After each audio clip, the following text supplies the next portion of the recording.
पहले तो इस तरह की भारी गिरावट की वजह क्या है? ये फ्राइडे फियर है या कुछ और? देखिए, पहली चीज़ तो ये कि इसमें कोई डाउट ही नहीं है, फ्राइडे फियर तो हमेशा होता ही होता है, लेकिन सबसे बड़ी गिरावट जो फैक्ट है, डर तो देखो सही भी हो सकता है, गलत भी हो सकता है, करेक्ट। डर का तो कोई वो मेजरमेंट तो है नहीं कि आप अभी जितना डर रहे हो उतना, मतलब समझो आप हॉरर मूवी देख रहे हो, फॉर एग्जाम्पल भूत बंगला पिक्चर रिलीज हो गई, अब आप सोच के भूत और बंगला आ रहे साथ, पता चला कॉमेडी मूवी निकल गई है ना। कभी कभी आप राम से ब्रदर्स की हमारे ज़माने में होती थी, आपके ज़माने में तो हुई नहीं कभी, लेकिन वो देखने यार पता चला कुछ लोग राम से ब्रदर्स की मूवी में भूत देख के डर जाते थे, किसी को हंसी आती थी। सो डर का तो कोई मेजरमेंट है नहीं, लेकिन जो फैक्ट वो ज़्यादा इंपॉर्टेंट है। फैक्ट ये कि कच्चा तेल $106 के आसपास और इसके ऊपर है, ये डर की वजह है। हॉर्मुज़ कब खुलेगा ये किसी को पता नहीं, शायद ट्रम्प को भी नहीं, शायद ईरान को भी नहीं। नंबर 2।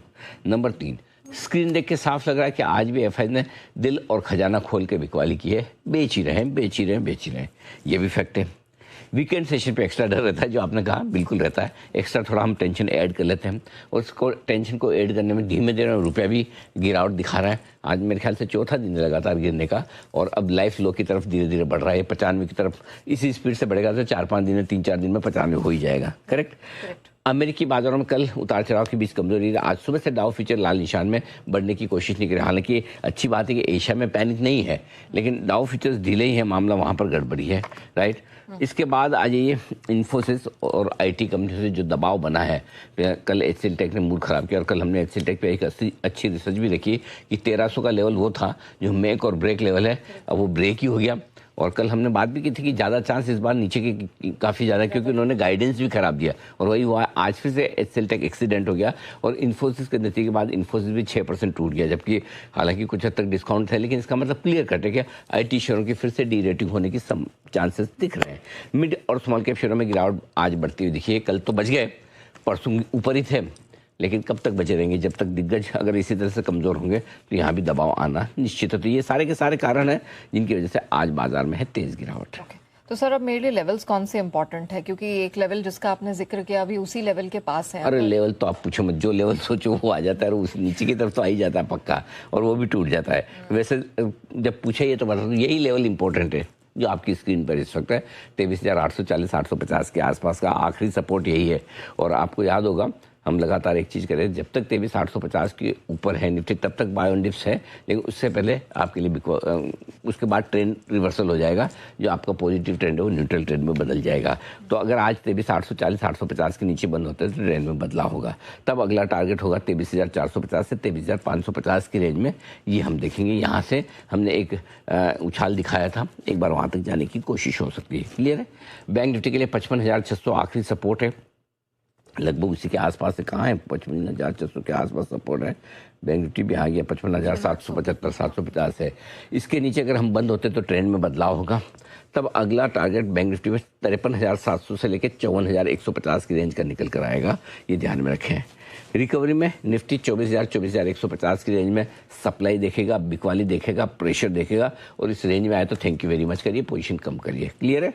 और बैंक निफ्टी 56,450 56,850 की रेंज में अगर मिल जाए वापस रिकवरी में तो पोजीशन हल्की करें, ये आपके लिए राह है। एक्चुअली आज देखा जाए यहाँ कल और आज में 2 दिनों में जितना प्रेशर आपका आईटी शेयरों से बना है, एक्स आईटी आप देखेंगे तो आपको ज़्यादा समस्या नहीं दिखेगी, लेकिन आईटी इंडेक्स आज भी 4% है। और मुझे खुशी है इस बात की, कल भी हमने कल ऑलरेडी कह दिया था कि टीसीएस वगैरह में जो अच्छा पैसा बन रहा है ले लीजिए एक बार, करेक्ट। सिमिलरली कल बाजार में भी कल इसी वक्त हमने ये कहा था प्रॉफिट बन रहा है। अगर आपने मार्च के महीने में पैसा लगाया है, अप्रैल के पहले हफ्ते तक पैसा लगाया है, आपकी कोई भी खरीदारी 23,000 के आसपास इसके नीचे को हुई है तो प्रॉफिट बुक कर लीजिए। और आज सुबह भी हमने ये राय साफ दी थी कि प्रॉफिट बुक कर लीजिए। अगर आपकी डिलीवरी के अगर 2-3 साल का भी हो तो छोड़ दीजिए, लेकिन अदरवाइज प्रॉफिट बुक करने की राय भी दी थी। अच्छा सर, मुझे एक क्लैरिटी चाहिए थी। आपने कहा कि बैंक निफ्टी का नीचे का टारगेट सीधा 53,754-150, नीचे इतना नीचे? उससे पहले आ नहीं रहा। बैंक निफ्टी थोड़ा है, मतलब एक बीच में है, छोटा, ऐसा नहीं कि नहीं है, बीच में एक में कहा गया आपका टारगेट 53,754-150। हाँ, तो बीच में एक 55,000 के आसपास दूँ, मैं बता देता हूँ। देखो 55,150, 55,325 से एक छोटा टारगेट वहाँ पर भी है, ऐसा नहीं कि नहीं है, एक बीच में है। लेकिन बैंक निफ्टी में क्या थोड़ा सा वोलेटिलिटी ज़्यादा है, कंपेरेटिवली रहेगी भी कमजोरी की तरफ, तो मैं कमजोरी की तरफ थोड़ा बड़ा टारगेट लेकर चलता हूँ बैंक निफ्टी में। ठीक है, बिल्कुल। अच्छा मुझे बताइए सोमवार के लिए अब क्या नई पोजीशन बनाई जाए? तो सैटरडे संडे पार करना एक तो क्यों बनानी, पहली चीज तो अपने आप से ये पूछो, कौन सी बनानी, वो बात की बात है, बनानी क्यों सोमवार के, ऐसा क्या होने वाला है सोमवार को जिसके लिए पोजीशन बनानी? नंबर वन, तेजी हो जाएगी। क्यों हो जाएगी?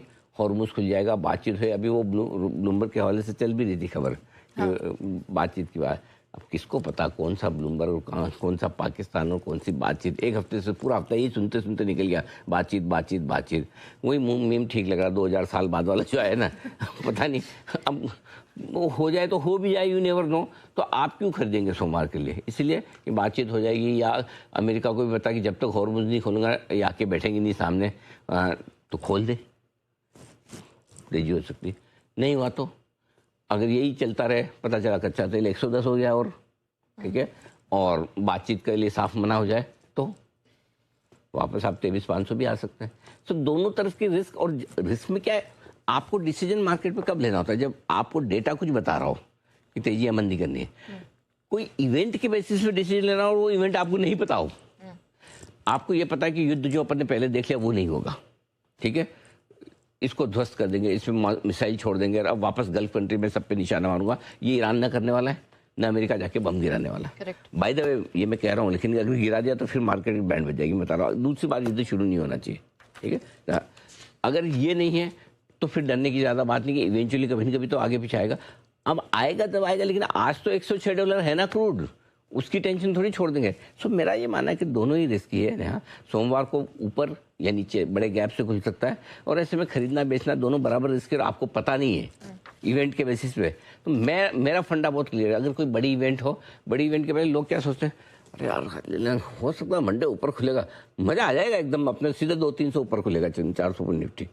ये देखो, अगर आपकी किस्मत है तो खुल सकता है, बहुत रिस्की हो गया। एग्जैक्टली। तो ऐसा रिस्की काम क्यों करने का भाई ना, अंदाज से काम करने का। मार्केट में अंदाज से पैसा बनता तो सबका बन जाता है। अच्छा, सबका नहीं बनता तो 50% लोगों का तो बन जाता है। अगर जो गैप से ऊपर खुला तो 50% का तो पैसा बनना चाहिए कायदे से, लेकिन तब भी नहीं बनता, उनका भी नहीं बनता। रेशियो फिर भी 7% ही है, करेक्ट मिसाल। ओके अच्छा सर, ये तो बात ट्रेडर्स की हो गई, निवेशक क्या कर सकते हैं? देखो 23,000 के नीचे की खरीदारी है आपकी तो प्रॉफिट बुक कर लीजिए, ये और मौका मिले तो वापस से री एंट्री नीचे में कर लीजिए, ठीक है। नई पोजीशन आपको कब बनानी, या तो नीचे में वापस जहां करेक्शन खत्म होता दिखेगा, सोमवार को हो, अगले हफ्ते हो, जब भी हो वहां एंट्री कर सकते हैं, या नहीं ये तो यहीं से सोमवार को घूम गया वापस और 26,000 के आसपास आ जाए, सॉरी 24,600 के ऊपर निकल जाए, तो फिर से खरीद लें कि 24,600 के ऊपर नया ब्रेकआउट देगा। आया और प्रॉफिट देख के दुख होता हो, जो कल आपने ये पूछा ही था सवाल, इसी शो में इसी टाइम पूछा था, इसीलिए आज सुबह मैंने फिर से रिपीट किया। कल भी यही बात कही थी, आज भी है कि भाई life of full of regrets, दुख बहुत होता है। बेचा बढ़ गया तो दुख, बेचा ज़्यादा घट गया लेकिन पूरा नहीं बेचा तो दुख, ये सारी चीज़ें, सारी परमुटेशन कम्बिनेशन बताए थे।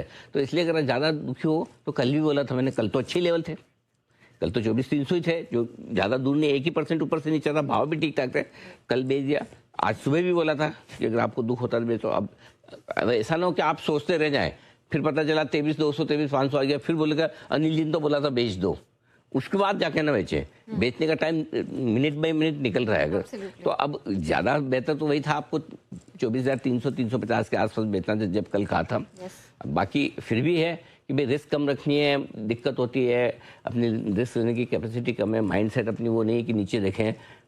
जिनको 2-3 साल का भी हो तो लाइफ में 2-3 साल में 1-2 युद्ध और भी हो जाए तो कोई बड़ी बात नहीं है, यू नेवर नो कितने होंगे, वो ठीक अपनी जगह है। लेकिन जिनका 2-3 हफ्ते का 2-3 दिन का वैसा व्यू है, इन्वेस्टर्स हैं लेकिन डिलीवरी देके करते रहो, उनको लगता है 5-10% बना, मजा आ गया, चलो हटाओ खत्म करो, उनके लिए कल भी राय दी थी, सुबह भी दी थी और अभी भी राय से में कोई दिक्कत नहीं। बिल्कुल, इस तरह के मार्केट में हम सिर्फ ट्रेडर्स ही नहीं, निवेशकों का भी ख्याल रख रहे हैं और बराबर रखते आए हैं। और आपको सिर्फ खरीदारी के लेवल नहीं बताए जाते हैं कि कहां से अब आपको खरीदारी की शुरुआत करनी है, किन लेवल्स पे अब आपको प्रॉफिट बुक करना है, ये भी बताया जाता है। और आपको समय से पहले ही इस बात के लिए हमने राय दी थी, आपको चेताया भी था कि यहाँ से एक प्रेशर बन सकता है, कल भी बताया था, आज भी बताया है, एक बार आप भी देख लें।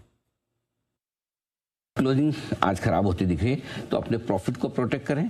अगर आपने कोई भी पोजीशन निफ्टी में कोई भी पोजीशन निफ्टी में अगर आपने 24,350 या इसके ऊपर के लेवल की निफ्टी की फ्रेश लॉन्ग की है, आपकी लॉन्ग पोजीशन अगर 24,350 या इसके ऊपर की है, तो आज आपका स्टॉप लॉस ट्रिगर हो चुका है। 200 पॉइंट के नुकसान या जो भी है उसमें thank you very much. Discipline के तौर पर लॉन्ग पोजीशन को काट लें। ऑलराइट, ये तो बात हो गई निफ्टी बैंक निफ्टी को लेकर।